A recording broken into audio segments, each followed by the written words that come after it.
শেখ হাসিনার পদত্যাগের পর দেশের প্রায় সব ক্ষেত্রেই ব্যাপক পরিবর্তন চোখে এসেছে। সেটার বাইরে নেই দেশের ক্রিকেট আঙ্গিনাও।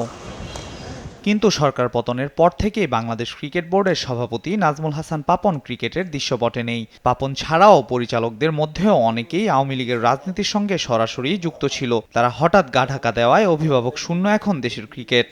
সাম্প্রতিক সময়ে আমরা শ্রীলঙ্কার উদাহরণটা আমরা সবাই জানি যে ওয়ার্ল্ড কাপের ব্যর্থতার পর আইসিসির সঙ্গে কথা বলা ছাড়াই বোর্ডটা ভেঙে দেওয়া হয়েছিল।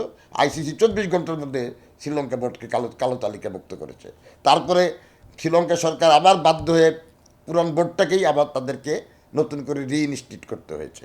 এমন পরিস্থিতিতে দেশের সর্বস্তরের মানুষের দাবি নতুন করে বিসিবিকে ঢেলে সাজানোর। পার্শ্ববর্তী দেশের অভিজ্ঞতা নিয়ে বোর্ডের রদবদলের পক্ষে সাবেক বোর্ড পরিচালক জামিল উদ্দিন। আমি প্রথমে ধন্যবাদ জানাই একজন তরুণ প্রজন্মের একজন সমন্বয়ক যিনি ক্রীড়া উপদেষ্টার দায়িত্ব পেয়েছেন, তাকে আমি ধন্যবাদ জানাই, অভিনন্দন জানাই।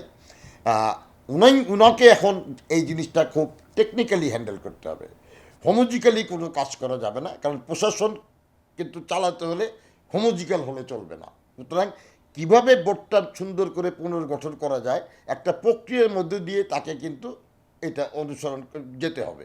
দেশের ক্রিকেটের এমন পরিস্থিতিতে বোর্ডের বর্তমান পর্ষদ যদি পদত্যাগ না করে, সেক্ষেত্রে নির্দিষ্ট প্রক্রিয়ার মাধ্যমে সমাধানের কথা জানান জামিল। দুইটা রাস্তা, এক হচ্ছে পদত্যাগ করা বর্তমান পর্ষদকে, সেকেন্ড হচ্ছে যদি পদত্যাগ না করেন তাহলে আইসিসির কাছ থেকে অনুমোদন নিয়ে একটা পর্ষদ গঠন করা।